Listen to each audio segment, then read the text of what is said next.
Hey everybody, it's me Laura, and today I'm going to be making pork gyoza. It's one of my favorite things in the world, and it's pretty simple to make, so hang out with me in my kitchen and I'll show you how I do it. So you can see I have all my ingredients here. I have sesame oil, some soy sauce, and this is mirin, cooking wine, I think. And then I have these gyoza wrappers. I have about half of a cabbage that I peeled off the outer leaves just to get those cleaned up. And then I have about 3/4 of an onion here I had from before, a bunch of green onions, and 4 cloves of garlic. Then here I have my pork chops. I just have cut the fatty bits off of it. A little bit of fat is good, but not too much. Right here I have a big bowl, which we will just be mixing everything in. I have this smaller bowl, which I will chop the vegetables in and put in there, and then eventually we'll mix it together in the big bowl. I have this other little cutting board to just get my ingredients off of my big one. I have 2 knives here that I'm going to be using. I have my pan. It's a slotted pan, and I just put some parchment paper over it so that when we freeze the gyoza to package them, they won't stick. Okay, so I have moved the other vegetables aside, the bowl and the meat I've just set aside there, and I'm going to be starting chopping this. So I always make sure that my knife is very sharp. I always sharpen them before I use them, just to ensure that you get a nice, clean cut. So I'm just going to be shredding this essentially first, and just chopping it into little tiny bits at the end. So here we go, chop, chop, chop, chop, chop.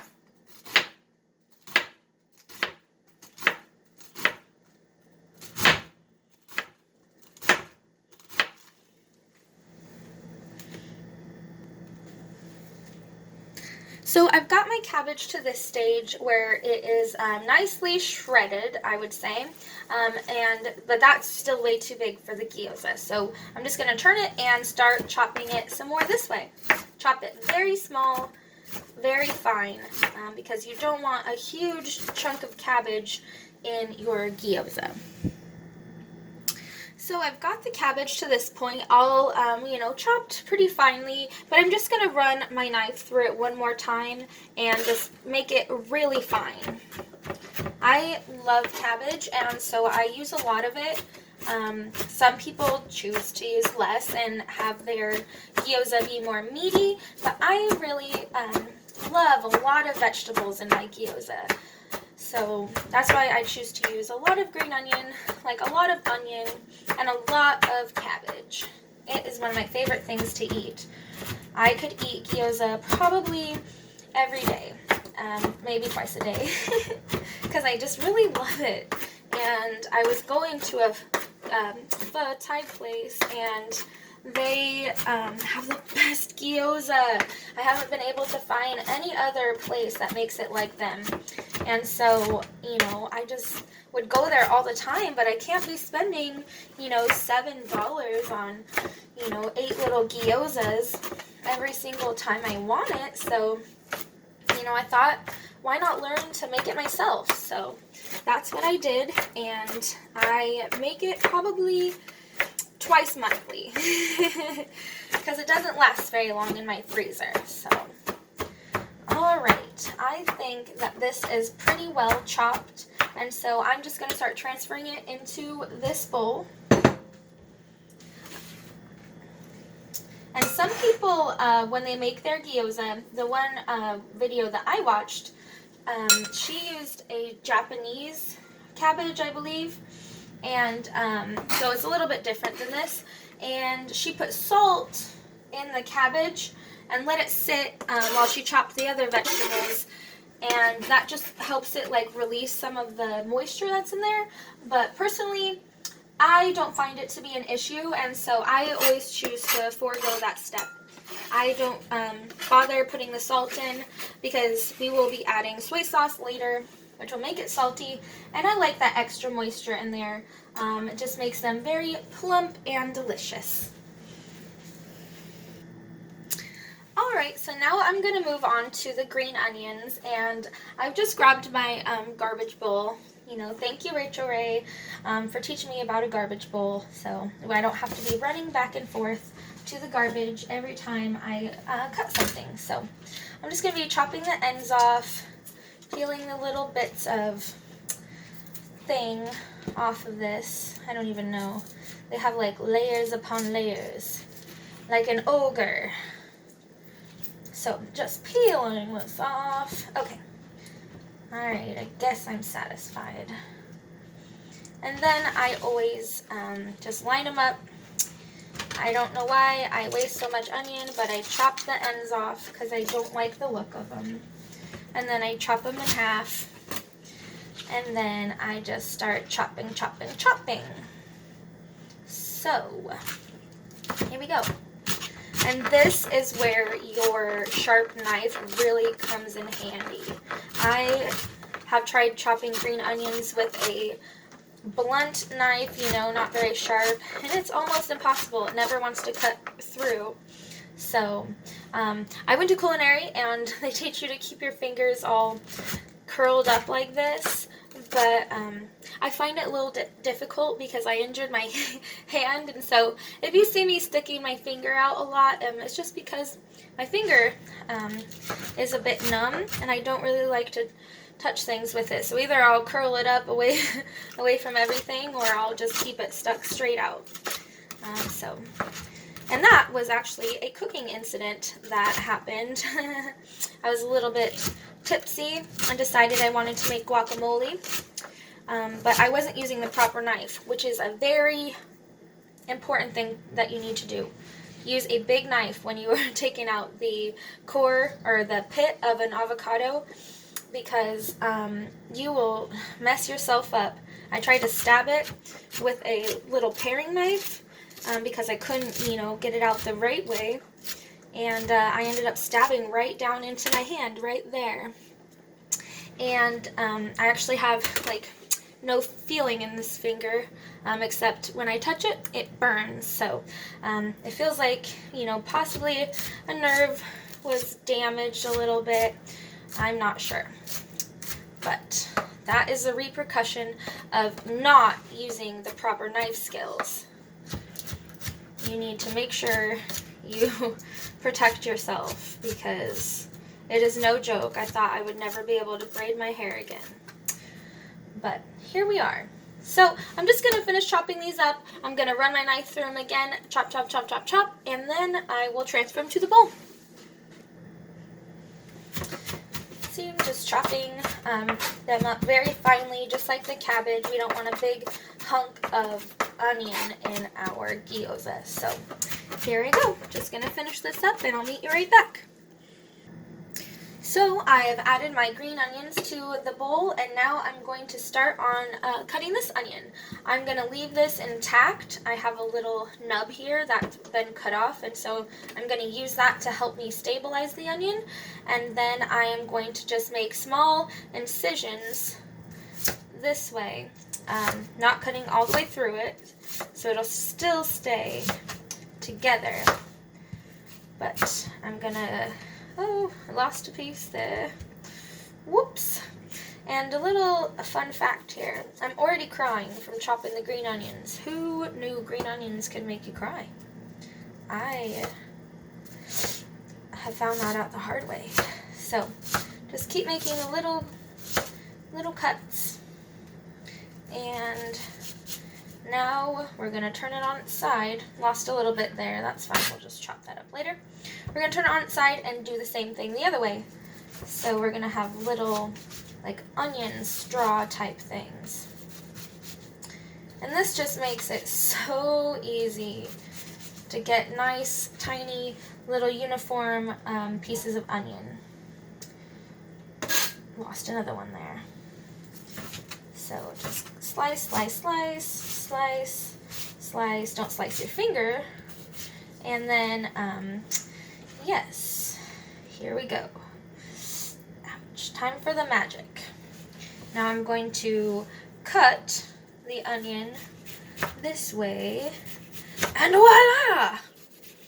You have beautiful little uniform onion bits. I'm going to finish chopping this all up, and then I will meet you right back. So, I have succeeded in chopping the onions and efficiently ruining my makeup, so glad that's over. And I'm also glad I took my Instagram pictures earlier, so whew, thought I was going to die for a second. I could not open my eyes. So I'm just transferring these onions into the bowl, and yeah, then I'm going to start chopping the garlic. Be right back. Alrighty, so I've got my garlic here, and I'm just going to chop off these little hard ends. I don't enjoy eating those very much. Some people might, see, some you can leave it, so it's all personal preference. Just toss those in the garbage bowl, and then one by one, I'm just going to start slicing and then mincing. And these little garlics are tough cookies. I actually broke my knife handle trying to smash them so I could peel them. It wasn't this knife handle, luckily. It was a different one that I didn't care so much about, but yeah, I thought that was interesting. So I'm just gonna finish chopping all of them like this, and I'll meet you right back here. Alright, so I've got the garlic all minced and in the bowl, and now for the hard part. That all was easy stuff. Now we're going to be chopping the pork chops. So what I do is I just start one at a time, and I slice them up. I really don't like touching meat, but I'm going to do it anyway. So just start by cutting it into slices. And that just makes it a little bit easier to chop later. Because essentially you're going to be making like ground pork out of this. But I just like to do it the old-fashioned way. So I'm just going to slice these up, and then I'll show you the next step. Alright, so I've got all the pork sliced up, and I just went ahead and washed my hands.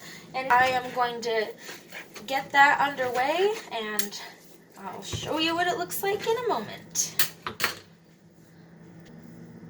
So the pork is about halfway done, I would say. I've got it, pretty well chopped. And yeah, now I'm just going to be going through and doing this. Try not to have a sword fight with your knives. Probably might want to damage them that way. And yeah, so I'm just going to keep going, chopping. And I will meet you back. Whoa. Alrighty, so I've got the meat all chopped up, and I just transferred it over into this bowl. And now we are going to season this up so that our gyozas taste good on the inside and the outside. In order to season this, that's where all these ingredients come in. So I'm going to be using sesame oil just to give it a little bit of flavor, about maybe half a teaspoon. I don't like sesame oil flavor that much, but I noticed that the gyoza just doesn't taste the same without it. So now I'm going to be putting some mirin and a whole tablespoon of that. And now soy sauce. Alright, I know I'm a weirdo. Anyway, so we're just gonna probably do 2 tablespoons. Make it really nice and moist and easy to work with and flavorful. Don't forget the flavor. So, threw that in the sink, and now we're just gonna go in with our hands, disgusting, right? And smash it up. This just, helps get it all smooth, into a smooth consistency, helps mix everything up, and yeah, it's also sort of fun. Smushy. Alright, so I got it all smushed up, and now I'm just going to add in the vegetables. So I'm just going to dump them all in, and with my smushy meat fingers, scoop all this goodness out, and then I will just start mixing these together. Oh, it's gonna be so good.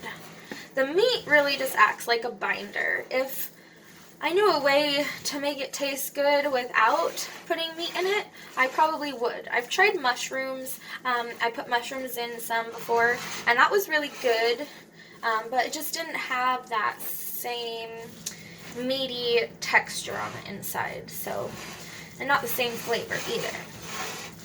So, just gonna continue to smush this, and then I'll show you how I start to fill them. Alright, so I went ahead and opened the gyoza wrappers up and got my workspace ready. So I always have a little tiny bowl of water, a paper towel, and then, oops, ding ding, I also have this little tiny spoon which I use to fill them. So you don't need much to fill a gyoza, so this is quite a lot. This will fill all these wrappers and maybe some more, but we'll see.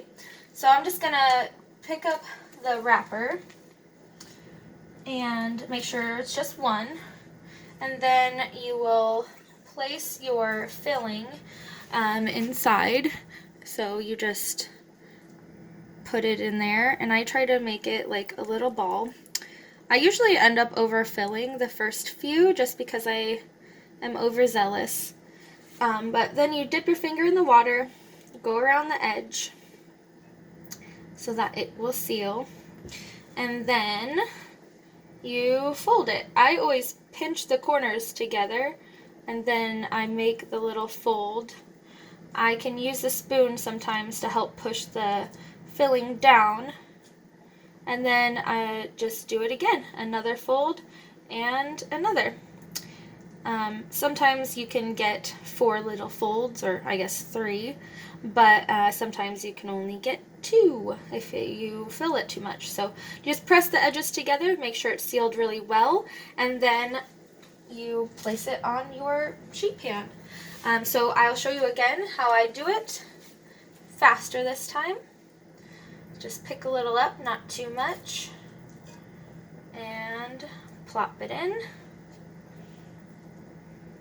Yeah, just smash it all down. Make sure nothing's sticking out. Finger in the water, and then pinch, fold, pinch, fold, pinch, fold. This is the first time I've used this brand of gyoza wrappers, and I have to say I love them. They are working wonderfully. So I'm just going to keep going and fill up my tray, and I'll show you how that looks at the end. Alright, so I have finished making these beautiful little gyoza babies and filled up this pan, and so now I'm just going to pop this in the freezer and start on the rest of it. Alright, so I went ahead and cleared off my space. I've got this pan full. The rest of the gyoza wrappers are gone. I still have this much of the filling left, so like I said, I'll probably just make some rice and fry it up with some rice. That would be really good, and probably add a little extra soy sauce or something just to flavor it all up. So now I'm just going to pop these in the oven, no, in the freezer. And I usually freeze them for about 2 hours before I transfer them into bags. And in my house, they don't last long at all. So these gyozas will probably be gone in the next 2 to 3 weeks.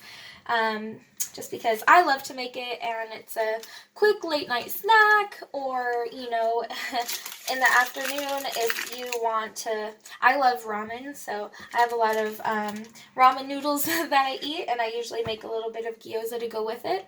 So I will go ahead, get these frozen, and I'll see you back. Yeah, never mind. I'm just gonna freeze these now. Alright everyone, well thank you so much for joining me. Sorry about the crazy makeup, those onions just killed me. But I really hope that you enjoyed this recipe, and if you did, please subscribe and leave any comments below what you think about it, anything you thought I should change, or any other recipes that you might want me to make. And give me a big thumbs up to let me know that you enjoyed it, so I can know that. Anyway, I'll see you guys next time. Bye!